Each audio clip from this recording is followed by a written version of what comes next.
नमस्कार, आपके साथ मैं अदिति त्यागी। भारतीय टीम चैंपियंस ट्रॉफी के लिए पाकिस्तान नहीं जाएगी। सीधे तौर पर ये पाकिस्तान के मुंह पर तमाचा, ये कहते हुए कि वहां पर एक तो सिक्योरिटी सिचुएशन और दूसरा बड़ा सवाल ये कि जो लोग ये पूछ रहे हैं कि भारत को जाना चाहिए था, भारत के पास आखिरकार वो कौन से रीजंस है जिस वजह से गवर्नमेंट ऑफ इंडिया ने इस टूर को या इस चैंपियंस ट्रॉफी में पार्टिसिपेशन को पाकिस्तान में हरी झंडी क्यों नहीं दी। एक तो ये पहलू, दूसरा पाकिस्तान में समझने वाली बात यह है कि शिया सुन्नी सेक्ट्स के बीच जो क्लैश है वो लगातार जारी हैं और खुर्रम में 124 से ज्यादा लोगों की मौत की खबर है। और इन सब के बीच एक और बड़ा स्टेटमेंट है महबूबा मुफ्ती का। वो ये कहती हैं जब बांग्लादेश में हिंदुओं पर जाति की खबरें आ रही हैं तो भारत में भी तो मुसलमानों पर जाति हो रही है, तो भारत अपने पड़ोसी देशों से अलग कैसे है। तो ये वो तमाम पहलू हैं जिन पर हम बात करेंगे। मेरे साथ कश्मीरी एक्टिविस्ट जावेद बेग, जो यूएन जैसे मंचों पर भारत की आवाज उठाते रहे हैं, एक कश्मीरी एक्टिविस्ट के तौर पर और एक कश्मीरी के तौर पर, कि भारत में कश्मीर में किस तरह के डेवलपमेंट्स हुए हैं और पाकिस्तान के कब्जे वाले कश्मीर को किस तरह से ह्यूमन राइट्स से भी डिप्राइव रखा गया है, उन्हें ह्यूमन राइट्स अवेलेबल नहीं है, इस पर डिटेल में बताते रहे। जावेद, बहुत बहुत स्वागत है, thank you so much. I can see it's very cold out there in Kashmir, लेकिन आई एम श्योर उसका अपना एक अलग चार्म है और your cheeks are turning red, so that is where I got this feeling कि it's extremely cold out there. सबसे पहले तो जो इंडियन टीम को पाकिस्तान नहीं भेजने का जो डिसीजन है, मैं देख रही हूँ बहुत सारे लोग हैं जो छाती पीट रहे हैं, अरे टीम इंडिया क्यों नहीं जा रही है पाकिस्तान। यहाँ के कुछ हमारे अपने भी कुछ पॉलिटिशियंस और खैर पाकिस्तान तो इस बात को बढ़ चढ़कर उठा ही रहा है। Thank you so much Aditi. आज काफी वक्त के बाद आपने मुझे इनवाइट किया है अपने शो पे। हाँ हाँ, बिल्कुल ठंड बहुत है कश्मीर में इस वक्त। always a pleasure to have you on my show, always. Thank you so much, thank you so much. Same here and yes, it's too cold in in in Kashmir. बहुत ठंड है बट ठंड का अपना एक मजा है। मुझे लगता है हर मौसम का अपना एक अनोखा मजा होता है और but it's too cold. Yes, और यही जो कोल्ड इंडिया पाकिस्तान के रिश्तों में भी है। इसका तो कुछ चार्म हाँ, जो है लेकिन नहीं है, वहां पे तो सिर्फ आतंक सप्लाई होता है। लेकिन बदकिस्मती यह है कि वो ठंड फैलाई गई है दूसरे साइड से। हमारे साइड से हमेशा हम गर्मी ही फैलाते हैं, अब दूसरे साइड से वो ठंड फैलाते रहेंगे तो कैसे चलेगा। हालांकि अदिति, यकीन मानिए, as a sports lover, as a cricket lover, you know we Indians are cricket crazy people.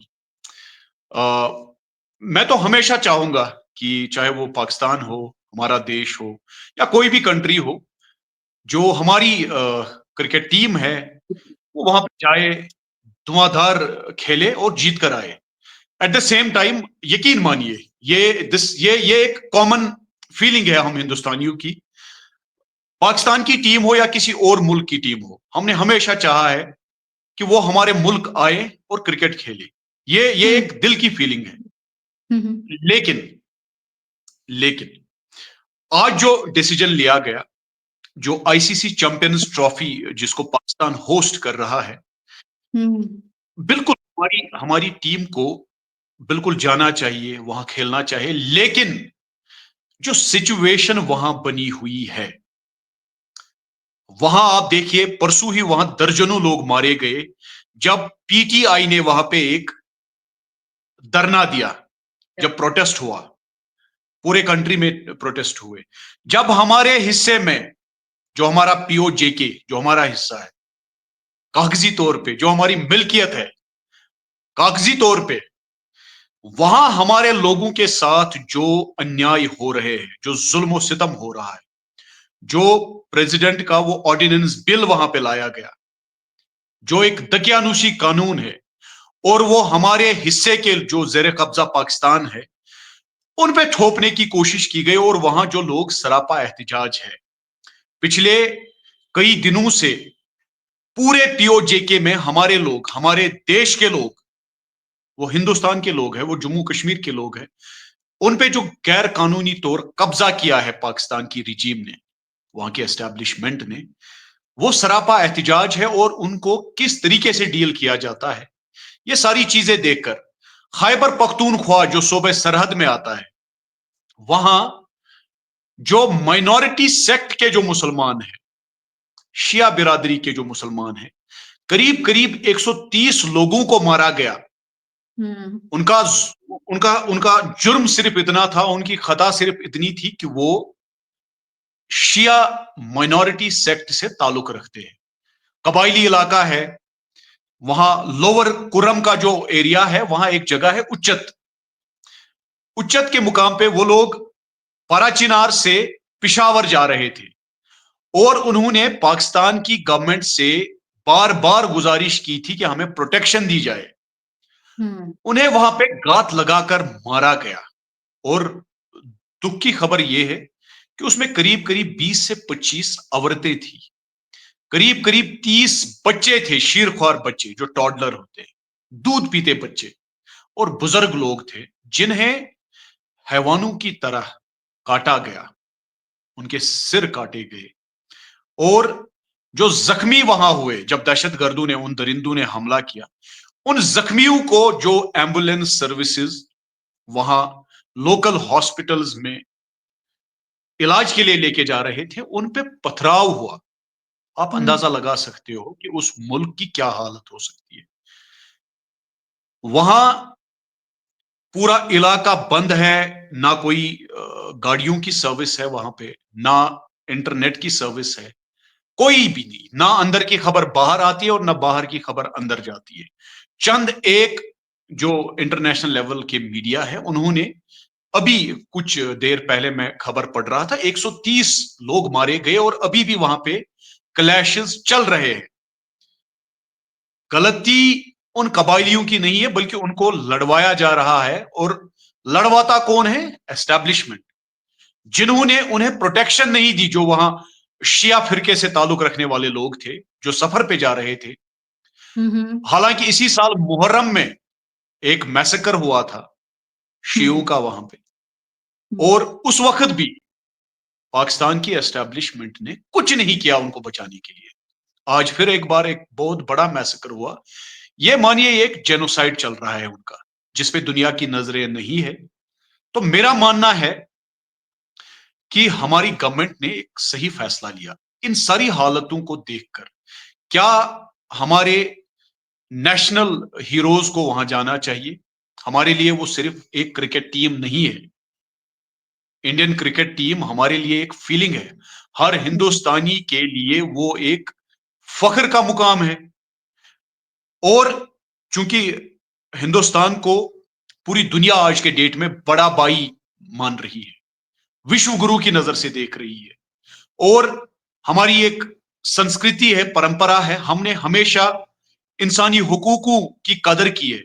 अगर दुनिया में कहीं पे भी किसी के साथ जुल्म हुआ, उसे, चाहे वो किसी भी मजहब को मानने वाला हो, उसे अगर कहीं पे आसरा मिला है, वो हिंदुस्तान है। मैं बार बार कहता हूं और आज भी मुझे यह कहते हुए फख्र से सिर ऊंचा हो रहा है कि जब सीरियन क्रिश्चियंस के साथ ज्यादती हुई वो हमारे मुल्क में आए, जब पारसी ईरानियों के साथ ज्यादती हुई, ज़ोरास्ट्रियंस को निकाल दिया गया अपने घरों से, वो हमारे मुल्क आए।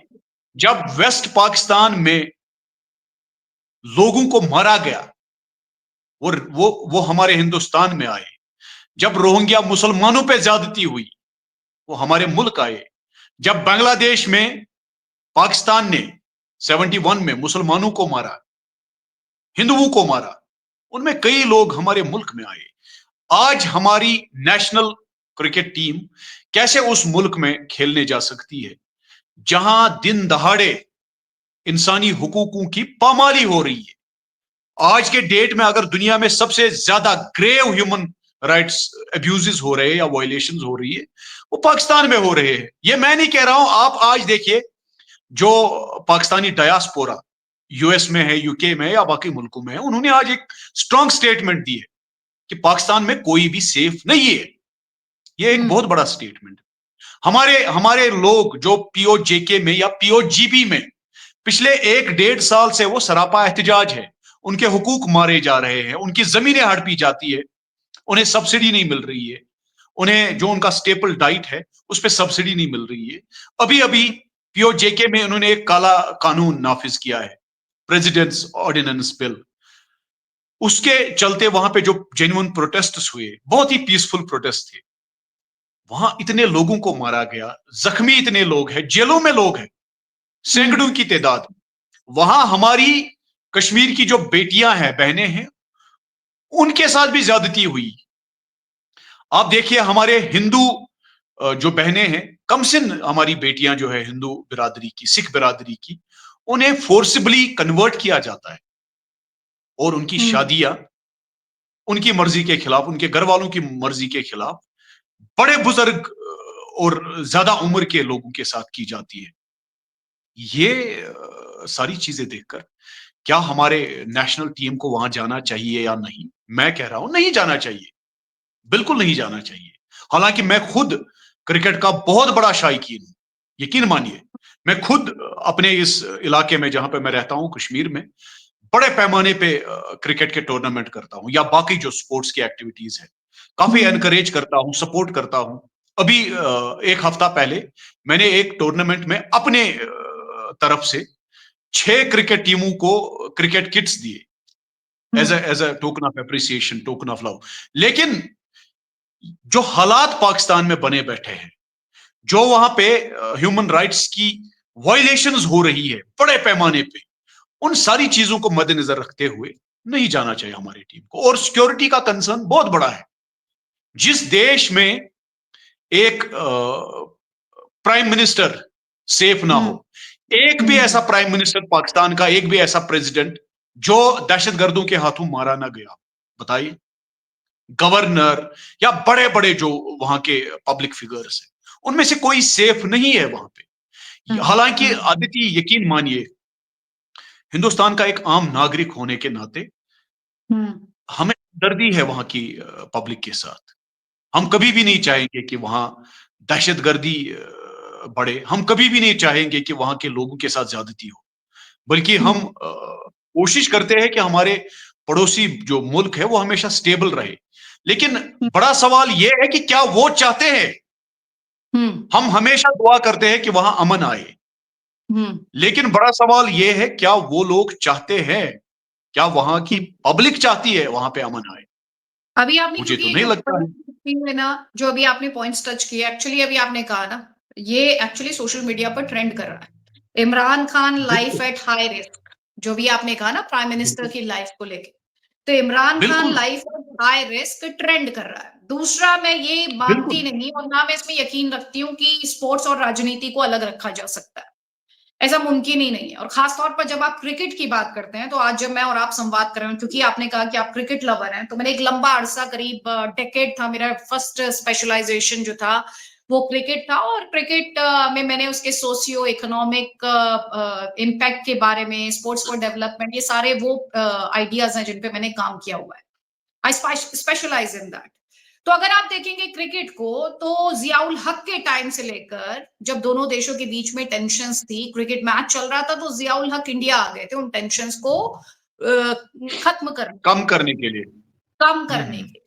तो क्रिकेट, आप एक चीज, इस चीज को ऐसे समझे, जिन्हें इस चीज की अंडरस्टैंडिंग नहीं है, वो इसे ऐसे समझे कि इंडिया कुछ भी खेल लेगा, कुछ भी खेल लेता है पाकिस्तान के साथ, लेकिन क्रिकेट एक ऐसा स्पोर्ट है जिसमें वो बायलैटरल कभी नहीं खेलेगा। मैं हमेशा एक लाइन यूज करती हूँ, मैं कहती हूँ कि अगर इंडिया और पाकिस्तान के रिश्तों को आपको समझना है, तो जाकर किसी को कुछ करने की जरूरत नहीं है, बस ये चेक करने की जरूरत है क्या दोनों देश आपस में बायलैटरल क्रिकेट खेल रहे हैं, and that will give you a fair idea कि दोनों देश इस वक्त कहां पर खड़े हुए हैं। दूसरा, बहुत सारे स्पोर्ट्स जर्नलिस्ट हैं जो आज ये जिरह करने की कोशिश कर रहे हैं कि इंडिया में जो स्पोर्ट्स जर्नलिस्ट हैं उन्होंने मॉरल करेज नहीं दिखाया, उन्होंने बात नहीं रखी। तो भाई, ऐसे लोगों से मैं एक ही बात कहना चाहती हूँ, मैं कभी नहीं भूल सकती, और मुझे पूरा यकीन है मेरे जैसे और भी लोग होंगे, बहुत सारे भारतीय होंगे। 2008 मैं उन दिनों स्पोर्ट्स जर्नलिस्ट के तौर पर काम करती थी भारत के टॉप नेटवर्क में, और हम सब तैयारी कर रहे थे, नवंबर का महीना था और हम सब तैयारी कर रहे थे कि भाई चैंपियंस लीग होगी, और मैं बहुत ट्रैवल करती थी क्रिकेट के लिए, तो चैंपियंस लीग का इनॉग्रल एडिशन इंडिया में होना था। लेकिन फिर जो 26/11 को हुआ, उसके बाद वो टूर्नामेंट कॉल ऑफ करना पड़ा था। उस अटैक के बाद ये एक तरह का मैसेज देने की कोशिश की गई थी कि भाई India is not a safe country. वो बात और है कि जो इमेज पाकिस्तान भारत के लिए क्रिएट करना चाहता था उसके अपने लिए क्रिएट हो गई। लेकिन ये कहना कि भाई मतलब I am a very strong believer कि अगर आपके देश के साथ कुछ गलत हुआ है तो आप उन्हें वहीं पे हिट करेंगे जहां पे उन्हें हर्ट करता है।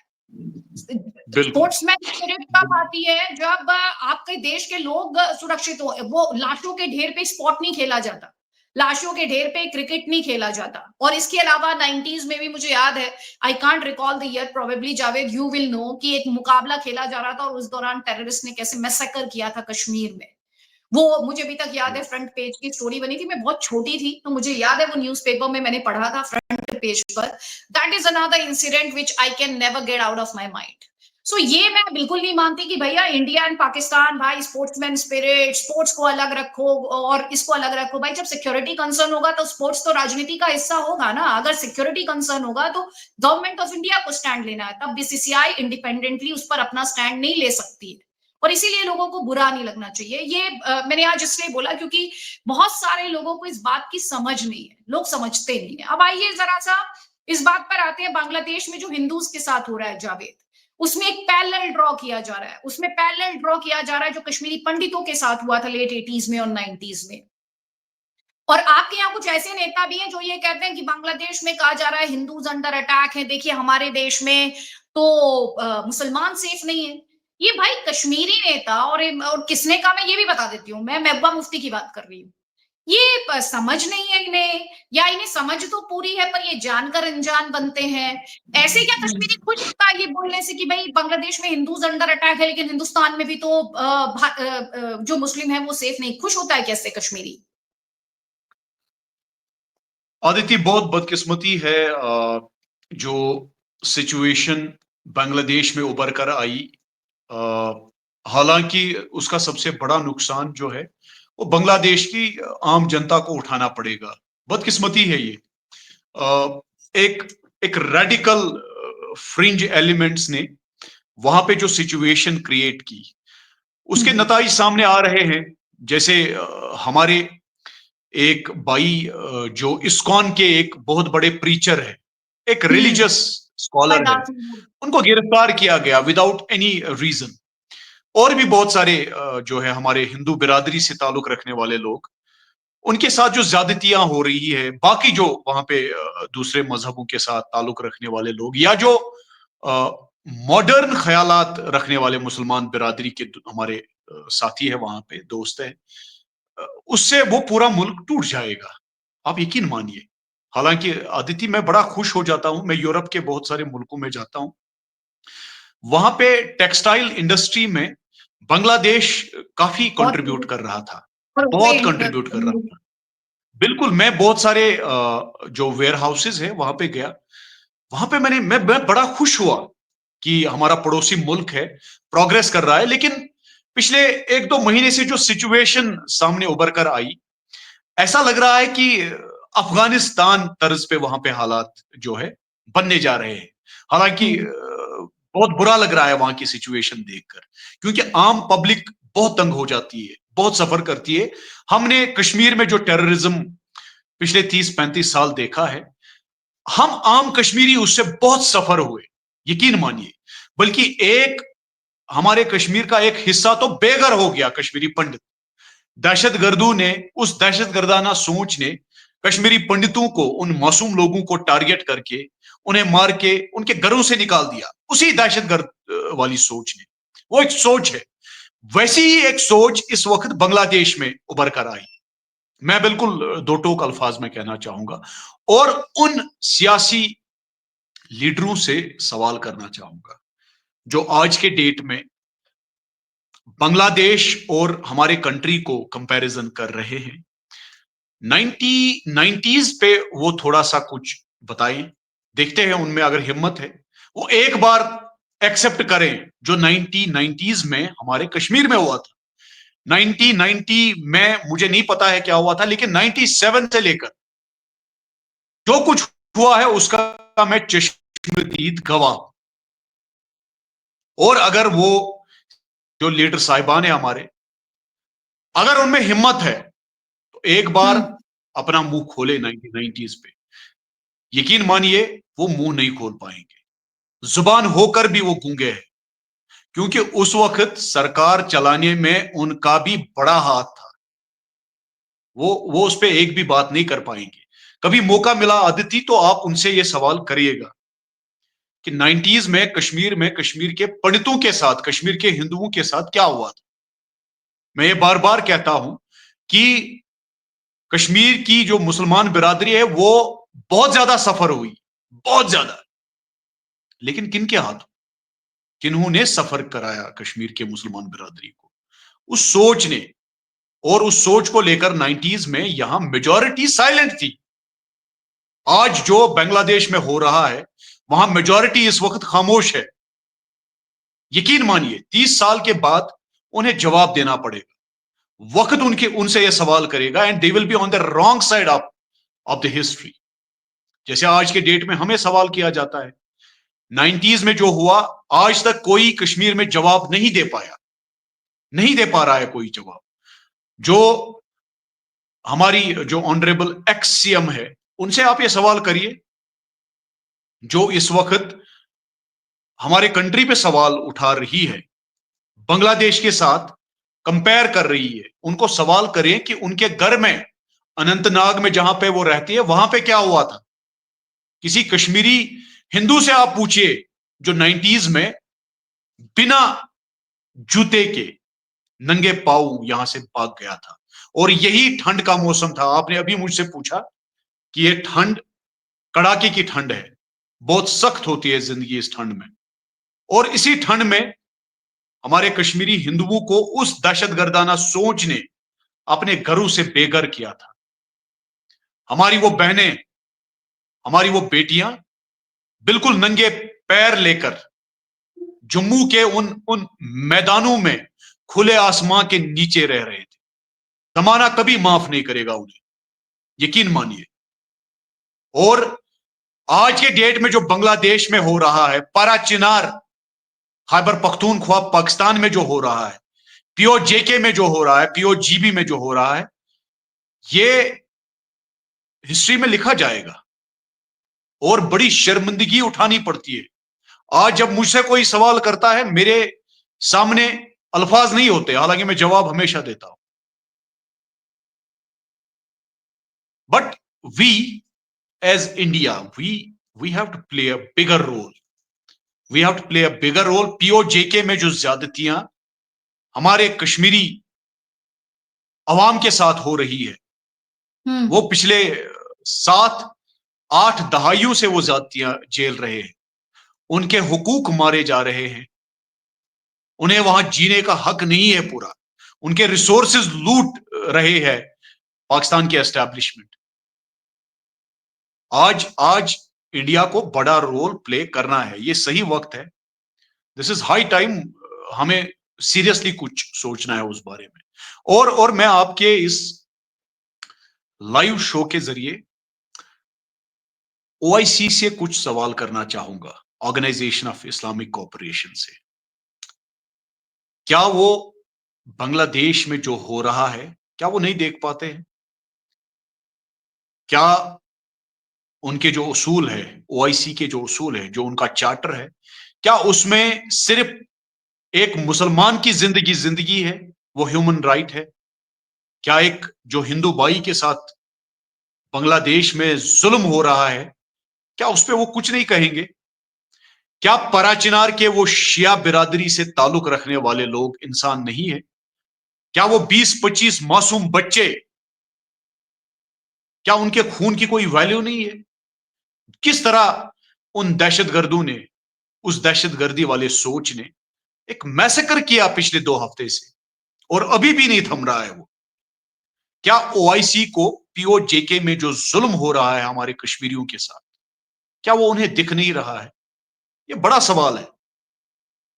मुस्लिम वर्ल्ड में जो बड़े 4-5 मुल्क है, जिनमें ईरान टॉप पे है, सऊदी अरबिया सेकंड टॉप पे, टर्की, मलेशिया और कतर, ये 5 मुल्क क्या ये नहीं देख रहे हैं पाकिस्तान में क्या हो रहा है? और ये जिम्मेदारी यूनाइटेड स्टेट्स की भी है। स्टेट्स क्या नहीं देख पा रहा है वहां क्या हो रहा है? जिस यूके ने परसों एक फ्रॉड डिबेट कश्मीर पे होस्ट किया, ऑक्सफोर्ड यूनियन में एक फ्रॉड डिबेट था वो।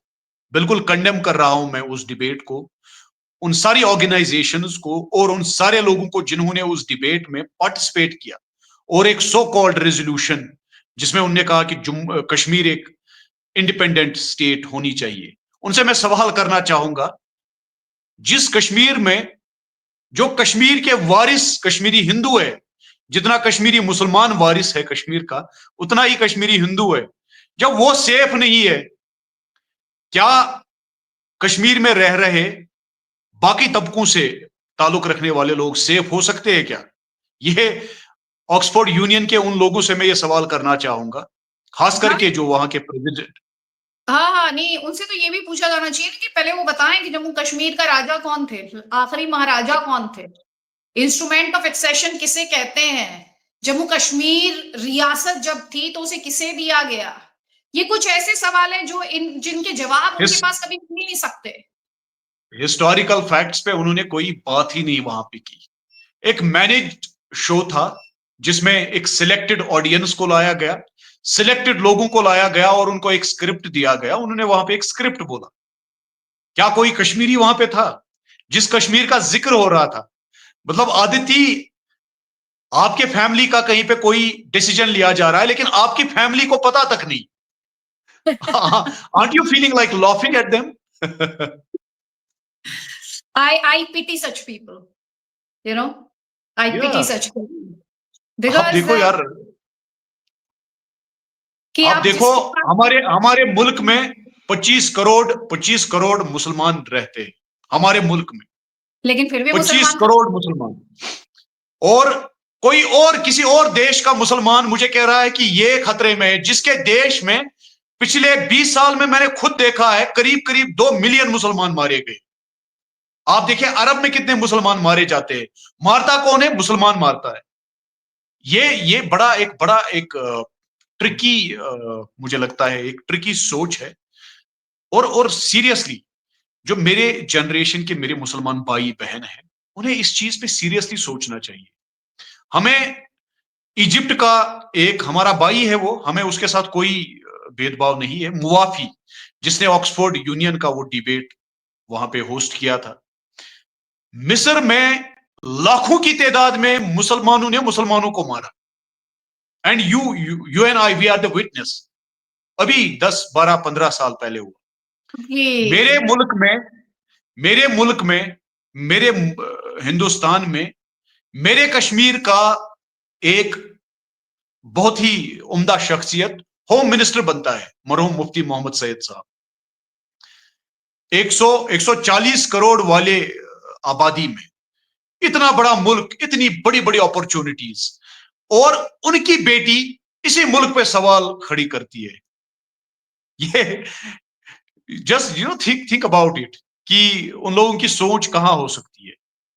हालांकि मुझे बड़ा प्राउड फील होता है कि मेरे मेरे कश्मीर का मेरा एक सियासी लीडर मेरे मुल्क का होम मिनिस्टर बना। बड़ा प्राउड फील होता है। I take it as a legacy.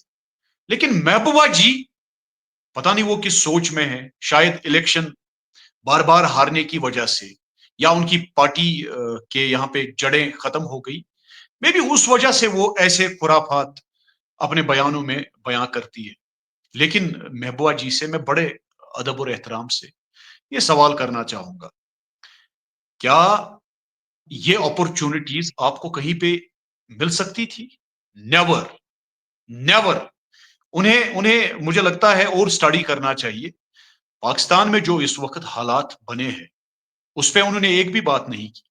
Pakistan में जो ज्यादती शिया तबके के साथ ताल्लुक रखने वाले हमारे मुसलमान भाइयों के साथ हो रही है, क्या उस पर महबूबा जी ने कोई बात की? 130 लोग पिछले 8-10 दिन में मारे गए। एक पूरा इलाका इस वक्त जो है बिल्कुल बंद है, लैंडलॉक्ड है। एक पूरा इलाका जो है, पूरा जो वो कुरम का एरिया जो है, दहशत में जी रहा है। आप अंदाजा लगा सकते हो, जिनके लोग मारे गए, जिनके गांव लूटे गए, वो कैसे जी रहे होंगे वहां। हम्म। और मोहतरमा इस वक्त किसी और सोच में है। ये मुझे लगता है ये इंसानियत के उसूलों के खिलाफ है। और अगर किसी शख्स, किसी की भी सोच ऐसी हो तो उन्हें शर्म आनी चाहिए। ये मुझे लगता है ये दुनिया की सबसे बड़ी ह्यूमन राइट्स वायलेशन है कि अगर किसी की सोच बायस्ड हो, किसी की सोच में डिस्क्रिमिनेशन हो on the basis of religion, caste, creed, sect. ये सोच बहुत नुकसान दे सकती है हमारी कौम को, किसी की भी ऐसी सोच हो। लिहाजा हमें मजम्मत करनी चाहिए ऐसे शख्सों की, ऐसी सोच की। दहशतगर्दी यहीं से स्टार्ट होती है आदित्य। दहशतगर्द एलियंस नहीं होते, ये किसी फैक्ट्री में नहीं बनाए जाते, मैन्युफैक्चर नहीं होते। दहशतगर्दी बल्कि एक सोच होती है। आपकी मेरी भी सोच ऐसी हो सकती है अगर हम नेगेटिव हों। बिल्कुल, दहशतगर्द हमारी ही बस्तियों से तो निकलते हैं, आपके और मेरे जैसे लोग ही होते हैं। नहीं, मेरे और घर से और आपके ये लोग नहीं शुरुआत I ये can be a basically Hindu, but cannot be a दहशतगर्द।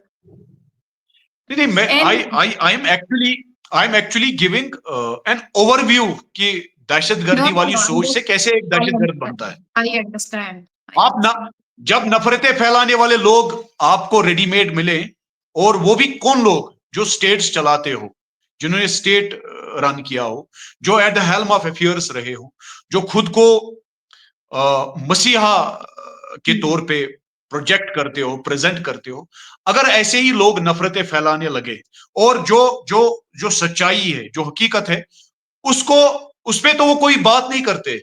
जैसे आप देखिए, मुझे एक बयान उनका दिखाइए, उनकी पार्टी का एक भी बयान दिखाए जहां पे उन्होंने कंडेम किया हो पाकिस्तान के एस्टेब्लिशमेंट को, जो ज्यादतियां पीओजेके में हो रही है इस वक्त। अभी जब हम बात कर रहे हैं वहां के लोग प्रोटेस्ट में बैठे। अभी जब हम बात कर रहे हैं खैबर पख्तूनख्वा जो सूबे सरहद है पाकिस्तान का, वहां के लोग इस टाइम मारे जा रहे हैं। छोटे बच्चे, दूध पीते बच्चे। एक सेंसेशनल पिक्चर ट्विटर पे बड़ी वायरल हुई थी, जो छोटे बच्चों को हम दूध की वो बोतल देते हैं, उस दूध की बोतल में गोलियां लगी थी और उस पर खून था। एक बार ऐसा ही एक वाकया हुआ था जब सीरिया में लोग मारे गए थे। फिर सीरिया का एक छोटा बच्चा, कमसिन बच्चा, समंदर के किनारे डेथ हुई थी, तो वो समंदर के किनारे उसकी जो है डेड बॉडी थी। तो कुछ चील कौवे वहां पे बैठे हुए थे। फिर किसी ने, पूरी दुनिया रो रही थी उस फोटो को देखकर, पूरी दुनिया। लेकिन आज जब उस मासूम बच्चे को पारा चिनार में मारा गया, किसी ने कोई कोई आवाज नहीं उठाई। हमारी मोहतरमा, मैं बड़ी इज्जत करता हूं मैं उनकी, महबा जी ने एक भी ट्वीट उस पर नहीं लिखा, एक भी ट्वीट नहीं लिखा। हालांकि पूरे जम्मू कश्मीर में करीब करीब 15-16 लाख शिया लोग रहते हैं। उनकी पार्टी में कुछ शिया लीडर है जिन्होंने उनकी पार्टी के टिकट पे इलेक्शन जीते भी है पास्ट में। उन्होंने एक भी लफ्ज उस पर नहीं लिखा। बदकिस्मती की बात है। जमाना इन चीजों को बहुत याद करेगा। आने वाले वक्त में बहुत सारे सवालात ऐसे होंगे जिनके जवाब इनके पास नहीं होंगे, याद रखिए। मेरा आखिरी सवाल आपसे ये है, क्योंकि हम बांग्लादेश और हिंदुओं की बात कर रहे हैं, एक सवाल है मेरा आपसे। आप जम्मू कश्मीर में रहते हैं, आपने इस्कॉन मूवमेंट के बारे में सुना होगा। आपको भी इस्कॉन में आतंकी दिखता है? अदिति, जब भी मैं दिल्ली या किसी और स्टेट जाता हूं, पता नहीं, मेरा ये एक स्पिरिचुअल कनेक्ट है। मैं हर किसी मजहबी जगह पे हाजिरी देता हूं, चाहे वो कोई जियारत हो, गुरुद्वारा हो, कोई टेंपल हो, चर्च हो, या कोई भी जिस जगह के साथ किसी भी मजहब को मानने वाले लोगों की आस्था जुड़ी हो, उनके एतिकाद जुड़े हो, मैं बड़ी कदर, बड़ी इज्जत करता हूं और बिल्कुल स्पिरिचुअली कनेक्ट हो जाता हूं। हर बार, हर साल मैं इस्कॉन टेम्पल जाता हूं और बहुत कुछ सीख के निकलता हूं वहां पे। ये मैं बिल्कुल ओपनली, मेरे दोस्त सारे लोग जानते हैं। जब भी मेरा इंटरेक्शन किसी भी रिलीजियस स्कॉलर के साथ हुआ है इस्कॉन में, यकीन मानिए मुझे वो एनलाइटनमेंट फील हुई है हमेशा, हर बार। ये मेरा जाती एक तजुर्बा है, पर्सनल एक्सपीरियंस है।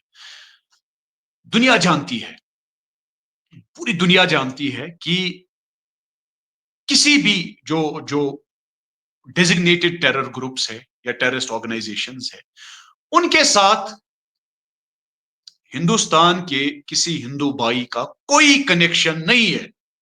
ये इवन हमारे दुश्मन भी जानते हैं, जो हमारे दुश्मन है। ये बेसिकली उनके मजहबी अकीदे की वजह से उन्हें टारगेट किया गया।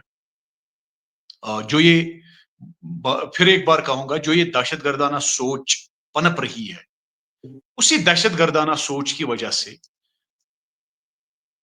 हमारे उन रिलीजियस स्कॉलर्स को